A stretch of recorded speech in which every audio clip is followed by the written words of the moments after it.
Today is the 17th of August. It is Monday. It is also the day when the MOU signed between the United States and Iran has officially expired. A lot is going on. A lot is going on underneath the surface.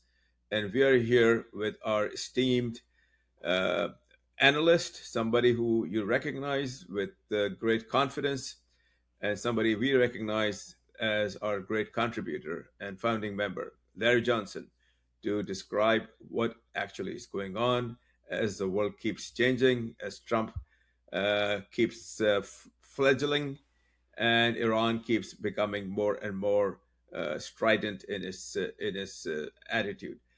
If you like what we do, please hit the like and subscribe button. Go to the Substack channel, the same name, Transition Protocol, become a paid member, and we will deliver all this great news to you inside your mailbox twice a week. Go ahead, Larry. Hey, thanks, Z. We're in a pretty interesting position right now as far as the world goes, watching the uh, impotence of the United States. That's probably the best way to describe it.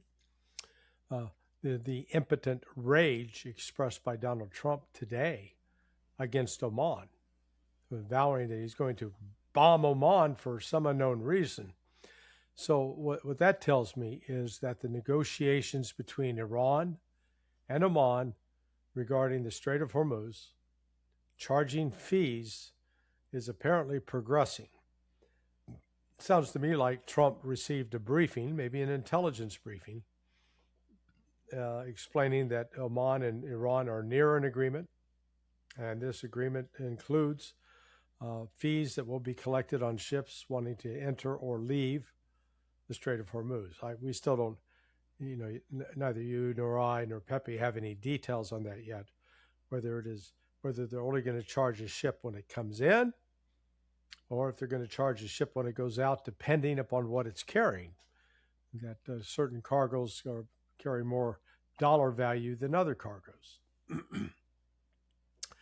But the fact that that Trump is voicing outrage and threatening to bomb Oman, this just feeds into the narrative that Trump is crazy, that he's lost touch with reality. The other dynamic that's at work in the area is our friends the Houthis. They have stepped up their attacks on Saudi shipping.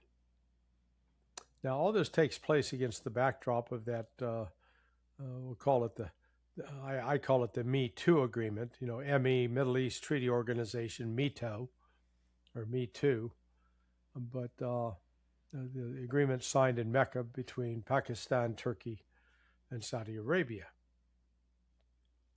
Sort of, the agreement's no good when Donald Trump comes out and praises it, which he did yesterday. Okay? That should be the first tip-off that there may not be anything of real substance here, that it's more for show, not for substance. Or if it is substantive, it's clearly something that the United States sees working to its benefit. Now, I think if that is the assumption of the Trump administration, I think it's both false and misplaced. We've already seen, despite the Saudis and Pakistanis having previously signed an agreement last September of mutual defense. And on that pledge, if you're attacked, it's the same as an attack on us. Well, when the Houthis launched the attacks recently on Saudi Arabia, or the popular militia fronts, the PMFs in Iraq launched the attacks in Saudi Arabia, that should have precipitated right off the bat Pakistan stepping in and saying, okay, let's go get them. That didn't happen. And there were attacks subsequent to the signing last week of this three-part agreement. And again, neither the Saudis nor neither the Pakistanis nor Turks took steps to intervene. So we're not sure exactly what commitments they've made, but the Houthis clearly they have continued to launch attacks. they wiped out a Saudi force or Saudi-backed aligned force in the port of Mocha. Now, for those of you listening, Mocha is famous because that's where the concept of mocha coffee came from, believe it or not. This port in the southwest corner of Yemen. Yemen, by the way, grows terrific coffee. Pepe Escobar, who I value his culinary taste, has traveled around the world and drank coffee. Look, when you grow up drinking coffee in Brazil, and then France, and then Italy, Germany, Vietnam, Thailand, and Japan, these are great coffee areas of the world. And he said absolutely the best coffee he ever had was there in Yemen last year. So the Yemenis, apart from being good at coffee, they're also pretty damn good at using missiles against targets inside Saudi Arabia. And and not only in Saudi Arabia, but also in the Strait of Hormuz.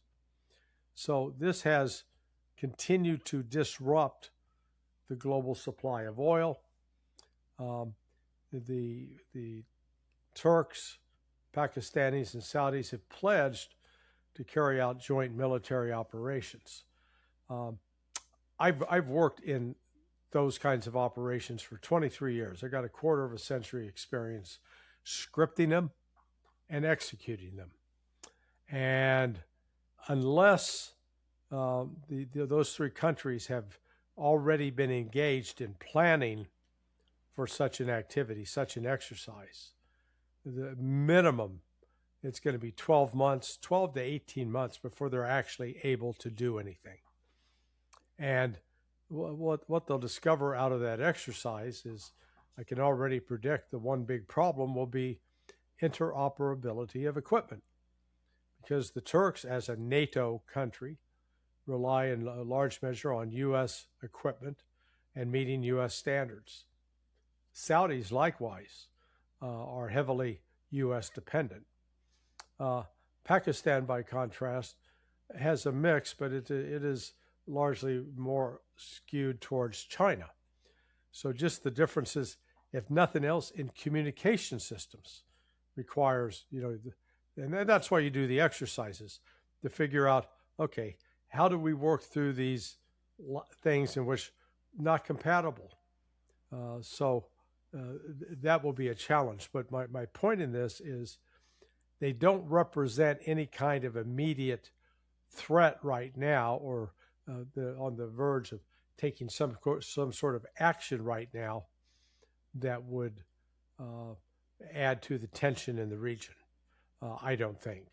Again, that's assuming that they've not already been coordinating for 6 months and doing something like this. But I think there would have been some word of that leaking out before. And I return to Donald Trump's reaction that, oh, this is great. Wow. And I go, really? Okay. You said it.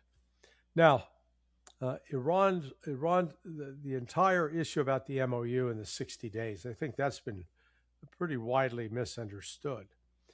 It was the 60 days was set as a goal or a deadline for the negotiations that were supposed to be taking place to take place apart from the MOU. So the MOU was supposed to be implemented or in the process of implementation, and some aspects of it had to be hammered out, such as the issue of Iran charging a fee. That was one of those issues that was on the table to be discussed. But the 60 days have ended, and as you pointed out correctly, Z, the U.S. continues the blockade. Now, up to this point, Iran has not done anything to try to break that blockade, and I think one reason is there are a limited number of ships that can participate in that activity. So it's not comprehensive. They're not able to stop every Iranian ship coming out. And I think right now Iran is actually getting ships out through its corridor. and turning off the AIS. And the United States can still find some of them, but the United States cannot find and stop all of them. And a lot of those ships are loaded with oil headed to China, some headed to India. So Iran is, I think at this point, resigned that it is, they're on notice that the United States is threatening, through Scott Bessent, Secretary of Treasury, to unleash the most, I guess, world-ending economic sanctions, something the world's never seen. That's his language.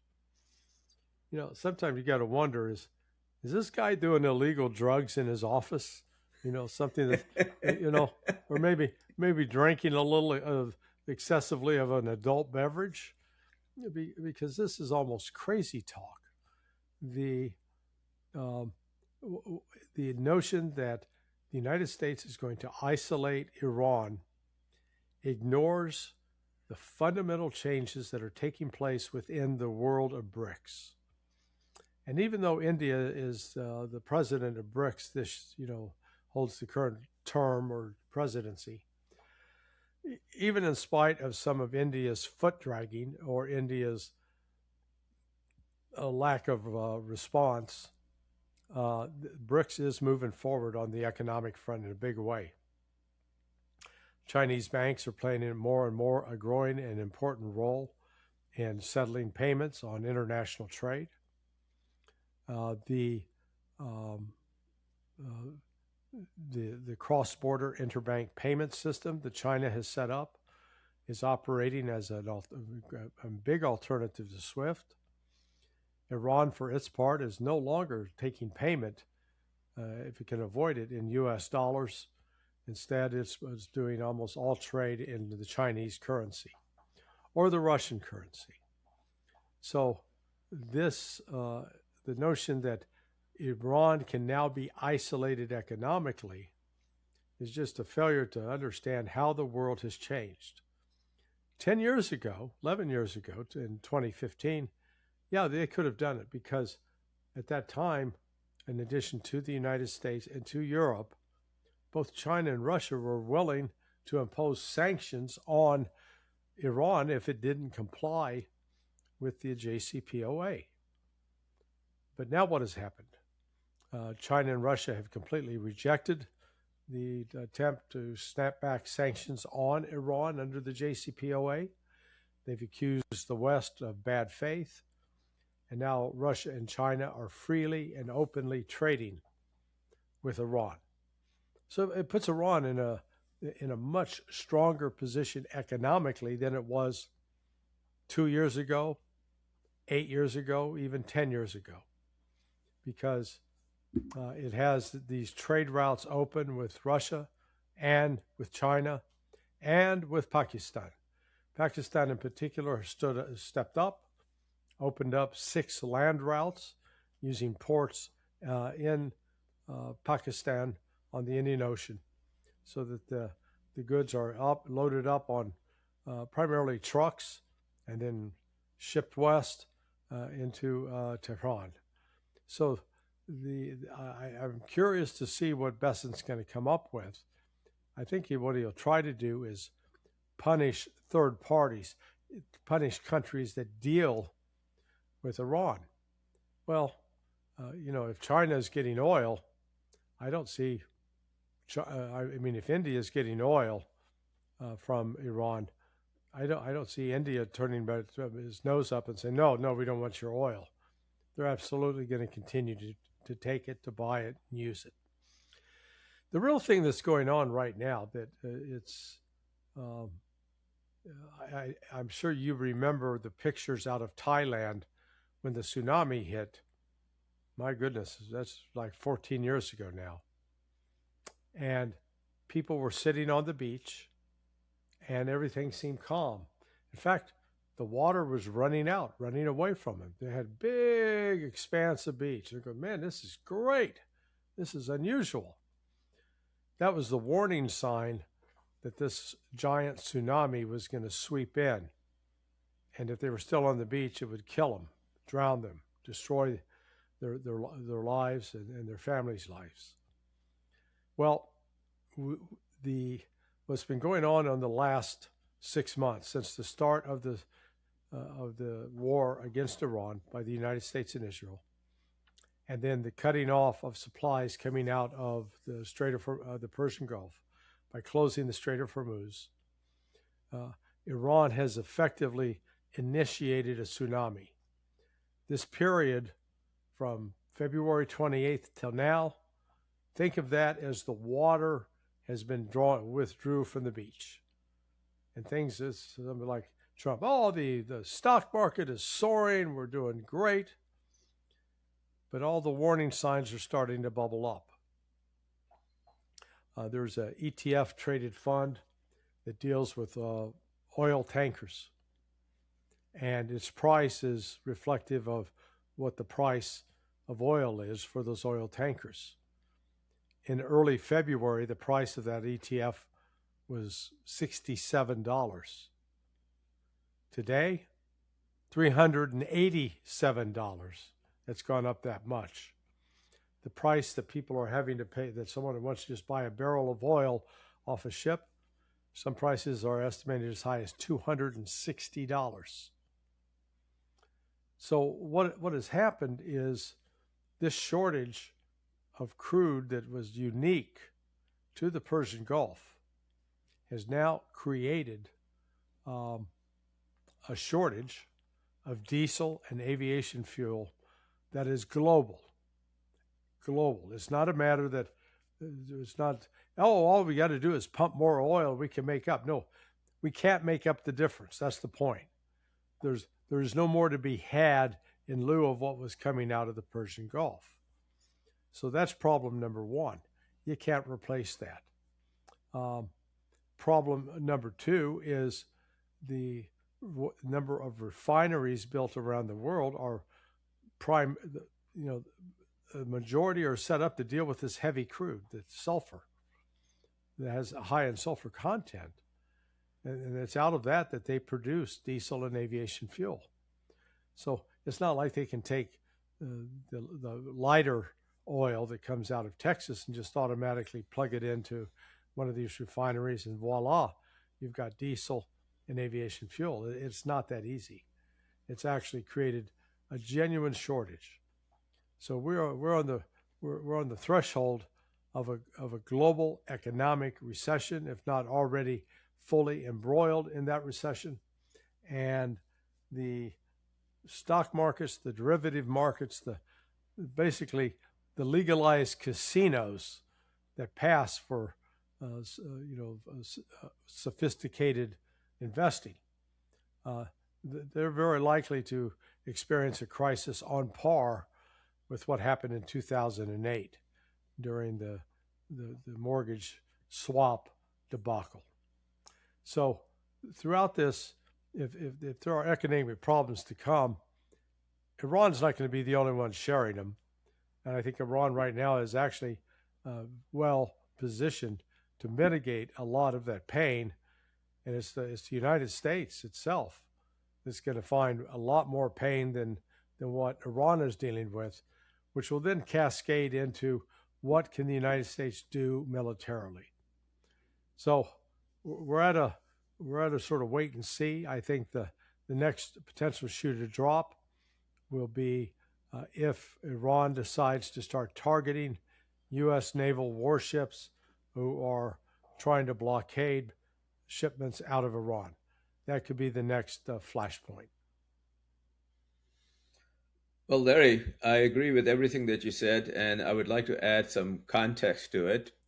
As our global audience knows, I have visibility in some of the decision-making rooms in Islamabad and in Tehran. I'm very privileged to have that and bring that to our audience.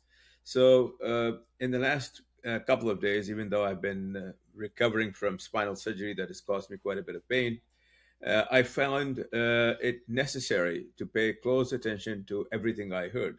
I speak to many people. Some of them have more visibility, some of them have lesser visibility. The people who have greater visibility are obviously, by definition, less available. But what I did hear from a number of them uh, th- uh, uh, led me to the following belief: A, Iran is not going to budge. That is the assessment I have based on everything I heard.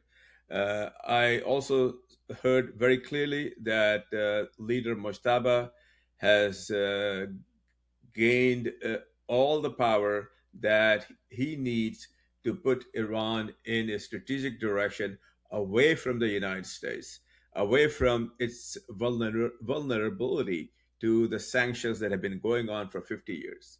And they are very determined to weather whatever else comes in. I also heard, unfortunately, rumblings of Iran preparing for offensive measures. I heard very clearly that we are done with defensive measures and we are now preparing for offensive measures.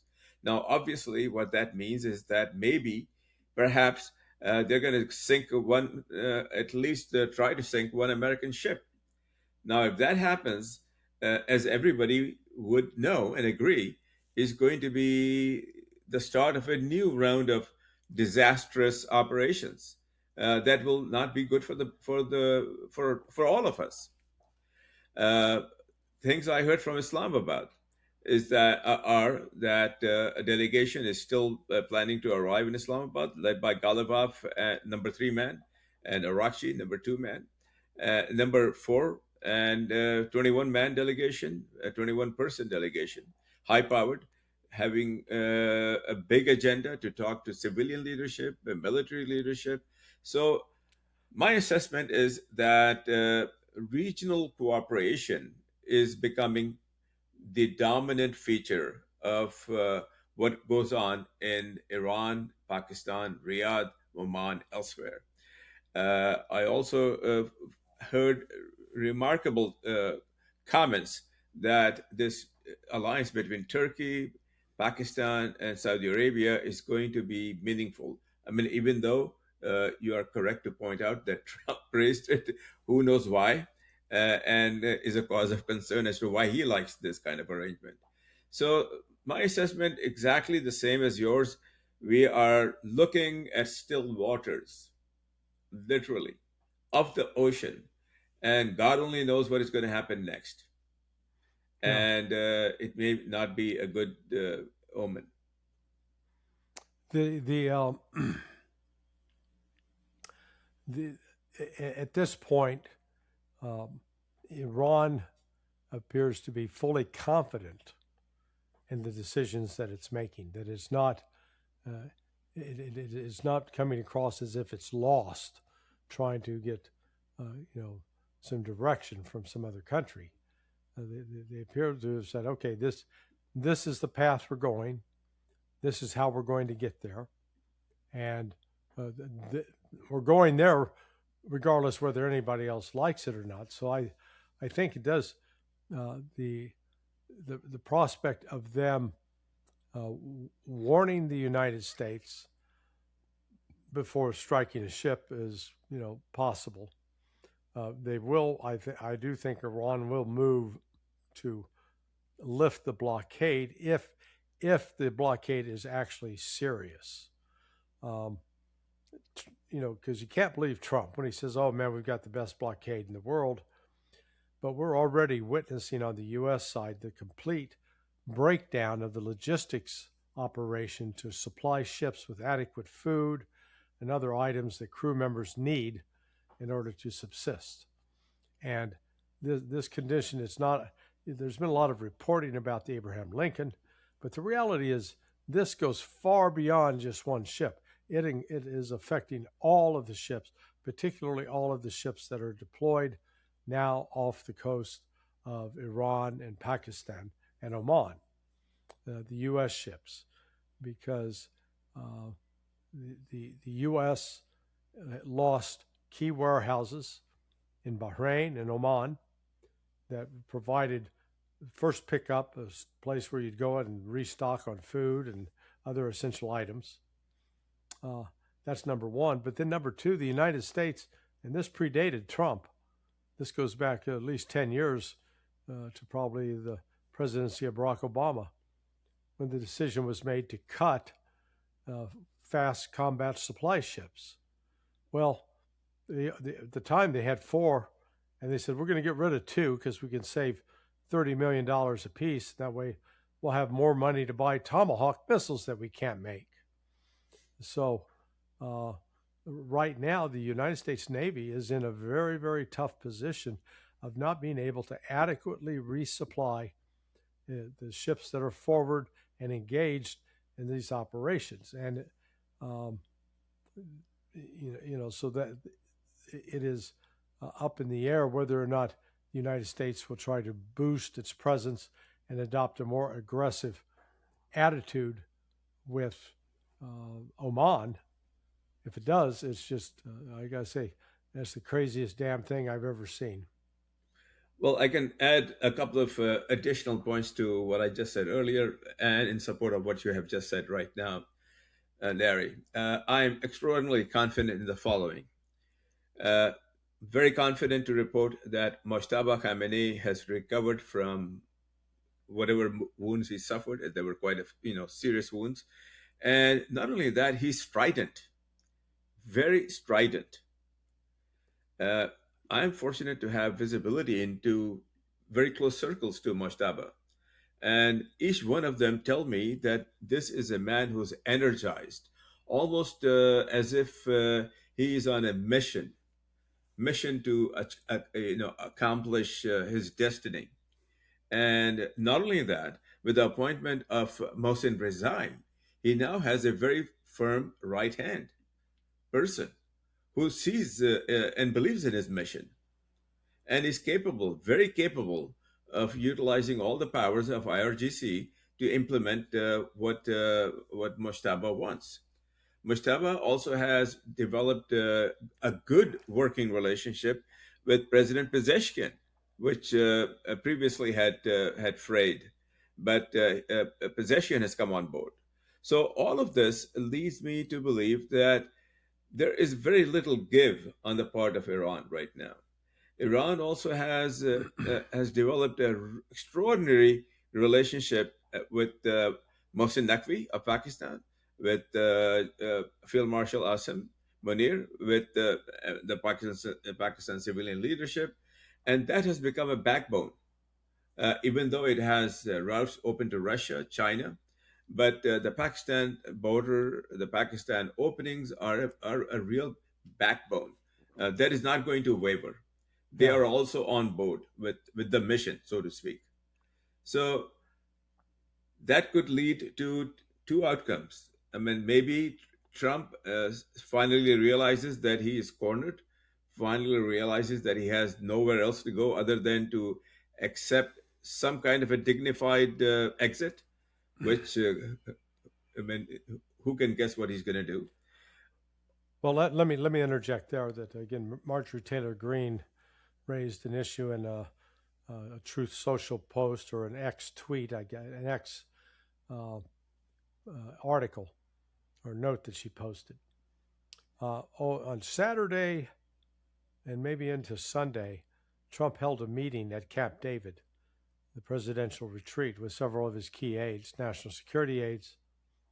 And they very well discussed, I think, next steps with respect to Iran. And one of the issues reportedly discussed was the use of a nuclear weapon or weapons against Iran. And there was no word that a decision had been made, but the fact that Trump had returned to this subject again, having broached it previously, as we reported that out in the early days of transition protocol. This could very well be another instance in which, he's musing aloud, but what shut down the first effort was words from General Dan Kane, chairman of the Joint Chiefs of Staff, he operates as Trump's senior military advisor. He can't tell Trump what to do. All he can do is make recommendations. But he did tell Trump at the time, that's a stupid idea and you don't even want to go down that road. So we'll see what happens this time. Well, this is our reporting on Monday, a very eventful day because the MOU has ended and we are now in uncharted territory, literally uncharted territory. Uh, and we are grateful that you are here to listen to us. We are privileged to have analysts of extraordinary stature like Larry Johnson, and tomorrow Pepe Escobar, and the after tomorrow, all three of us explain to you what is going on with the Hmm. information that comes directly from privileged sources. So if you like what we do, please hit the like and subscribe button. Go to our Substack channel, become a paid member, and we will deliver this to you inside your mailbox. So thank you very much. We will be back here again tomorrow and then also day after tomorrow. Closing words, Larry? Nope, I think we've done a good job of giving an overview, and people tune in tomorrow. Pepe, and Z will have good news, have a good update for you. Hopefully, it's good news. Yeah, let's hope. Let's hope some good news. All right. Absolutely. Bye bye. Thank Bye. you.